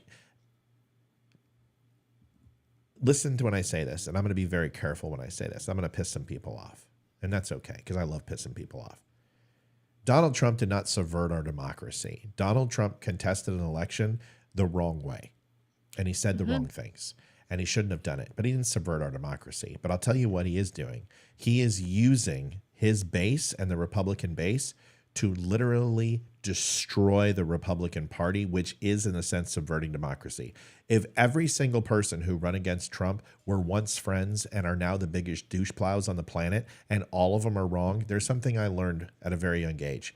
If your mom thinks you're an asshole, your dad thinks you're an asshole, your neighbor thinks you're an asshole, your teacher thinks you're an asshole, your umpire, grandfather, grandmother, uncle, aunt, and everyone in the entire neighborhood thinks you're an asshole, guess what? It ain't them, it's you. And Donald Trump is burning this thing to the ground. And now Chip Roy's the enemy. Nikki Haley's the enemy, even though he made her UN ambassador. He's vetting her for vice president. Like I said, by the way, he's vetting her for vice president. Thank you very much for everyone who disagreed. But you look at what Trump's done. Anyone who doesn't support him, he completely destroys. And his little minions are like, Rhino, he's a traitor. He's a neocon. The amount of stupidity in this country baffles me. People always ask me, what's your epitaph going to be? When you kick off this mortal coil, what are your last words? And my last words are this: you're fucking stupid. I'm going to put that on your tombstone. You're fucking stupid. That's make sure you spell it YOU''RE so it really confuses everybody. You're fucking stupid. I can't stand it anymore. I'm just like, how can you guys believe this? 1 minute, Marjorie Taylor Greene is voting and standing next to Kevin McCarthy, and you guys don't call her a neocon. And then all of a sudden she comes in. Lauren Boebert doesn't even show up, and you guys love her now. But help me understand what's wrong with Chip Roy. What's wrong with Chip Roy? He's going to go after Kat Kammick too. If Kat Kammick says one thing negative about Donald Trump, she's going to go after him. He's going to go after her. I'm here for it. That's all I can say. I feel like it should be a reality show. Like every person in Congress should have to wear a 24/7 video camera. I mean, maybe not for their personal stuff, but at work, on the way to work, they should have to wear a video camera. 24. I'm here for it all. I think it's a lot of comedy. And yeah, I would love it. Right. Like they can call it like Wash Capital, something like that. Wash Avenue Capital. Yeah. It's so stupid. And that's why I just sit back and I'm like, I'm never going to go mainstream. I never will. I did get invited to be a TPUSA ambassador, though. I don't know what that is. TPUSA is Toilet Paper USA? Yes, that's exactly where I live. In case there's ever COVID again, we'll have plenty of toilet paper. So TPUSA is like Charlie Kirk and Graham Allen. They're a big network, and they invited me to apply for an ambassador position there. And it really means nothing. You're not affiliated with them, but it basically is saying you're okay in the books of conservative podcasts. And I'm kind of like, no, because I don't agree with everything you guys say. And you're going to excommunicate me. Now, there's people who are getting kicked out of the ambassador program because they're all pro-Hamas and they're spouting off about Jews. And you know what I like is that I don't think they would deplatform me because I challenge Donald Trump, because I challenge everybody. But yeah, it's Turning Point USA. Everyone's heard of Turning Point. So Except me. That's okay. I'm so out of the loop when it comes to any of that stuff. Yeah. So anyway, that is, who knows? I might go ahead and follow up with that ambassador bullshit. Anyway, folks, we're going to be back on tomorrow at 10 a.m. We have a recorded show that we just did. Please go like it. Recorded shows are getting killed. Facebook is moving away from long form content, and this is not good. This means they want the 1 minute, 2 minute, 3 minute type shit. And I'm telling you, it's dumbifying America. People are getting tidbits of information that sound great, but don't necessarily give you the full picture. Please don't let long form content die. It's my platform that I'm on, and I can't stand it. Please, you have to go and like those videos when they come out, even if you hate them. Keep long form content alive. Olivia, last word for you. Go to YouTube. Help us get to 1,000 subscribers. We're still 112 short. You have until March 5th. Come on. Please. I didn't get it for Christmas. Make it my birthday present. Outstanding. Amy?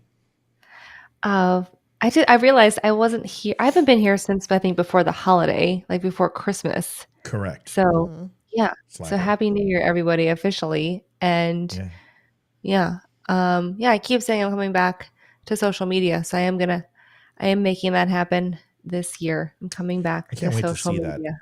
I'd love to have you on. You could help. I sent you the admin link. Did you get it? Yeah. Yeah. I think I did. I sent it to you. I saw the text. I didn't click into it, but I saw it. I just sent it to owner at Dun, so if anybody can see it. But was that Amy's boobs at? No. Oh no, that was your. I'm not coming back on that kind of social media. I'm just coming back to the regular. It doesn't pay enough. It's just the taxes are horrendous. The I-9 and all that. Yeah, I don't have the personality for that kind of No, because you know what you do? This would be your picture. Yeah. Like just give them a look like you. And it's like, okay, yeah, I've got big boobs. Woohoo. For anyone listening, Amy has never done anything like that. I give her a hard time because I can. I can't, because I'm not offended. She's so sensitive. She knows how many times people have asked me about my OnlyFans account. So you know what? I'm just keeping pace here. Go to the Dumb Show. You can go pick Everyone wants to know if Mike's coming back tomorrow. No, he is not. Mike's getting his prosthetics refitted in a revolutionary technology. So he's out too. Yeah, so they're doing like a hydro vacuum pool fitting or something. It's very complex. I don't even understand it, which means that it's pretty complex. So But he swears by it. He's going to tell us all about it when he gets home. He's supposed to be 2 weeks, but it's probably going to be 3. So he won't be back until probably the 3rd week of January. I'll keep you informed. But you know what? There's more than enough. Between Amy, Olivia, and I, and Leroy, when he can make it, we'll be here. Yeah. And then we'll have special guests too. Folks, go to the Don't Unfriend Me show. If you could go to the dumbshow.com and click on news. You guys can get our news channel. I'd appreciate it. We're doing a lot of stuff over there. It means a lot. You can also go to Spreely News, Spreely.news, sign up there, and all those stupid ads are on there, and they pay me money. So do me a favor, please. Go over and buy yourself a shirt, a hat, get a cool shirt like the Holy Cannoli, get yourself a hoodie, get yourself some coffee, whatever it is. Amy, go ahead. I forgot when you said special guest, I'm meeting with the person that I was talking about like months ago. I'm meeting with him on, I think, Sunday of this week to kind of talk about a game plan for pot, like potentially coming on. That guy. Yes. Yeah. So, and I need to forward you the info for my guy. Don't forward it. Just book it. Just pick a day and let's do it. Well, I need to forward you all the info so you can. And I'll read it in 2 seconds. Yep. You know me. I'll flash over it, and then I'll still have 100 questions. Yeah, so we'll get some special guests coming. We also got Dominic Izzo coming sometime soon. I don't know when, but he's going to come on soon, which would be great because I definitely want him to insult Olivia and Amy, which will be fun. Oh, fun. Amy, I love you got to be on for this one so we can. He goes after mother bears. You guys tell him you're mother bears. And he'll be like, so you guys going to school board meetings? No. He's like, so much for mother bears. He talks the shit. He's such a good dude, though. All right, everybody, listen, we're out of here. I'm going to go watch some hockey. And well, that's right. The Avs are on. Yeah, playing Boston. Good night, everybody. Boston. Thanks for watching. Amy, we'll see you next week. Amy, you're more than welcome to come on anytime you want. I just don't want any pressure on you. So whenever you want to come on, come on. Yeah. Okay. I'll let you know for sure. Then I'll give you notice then. Good night, everybody. Good night, y'all. See you tomorrow. Thanks, Abe. This is the Don't Unfriend Me show with your hosts, Matt, Leroy, Amy, Olivia, and Mike. Geopolitics, military analysis, and election coverage. Coming to you live on the Spreely.tv network and all major social media channels at The DUM Show. Honest, direct, unfiltered. Monday, Wednesday, and Friday at 8 p.m. Eastern. We can agree, we can disagree. Just don't unfriend me.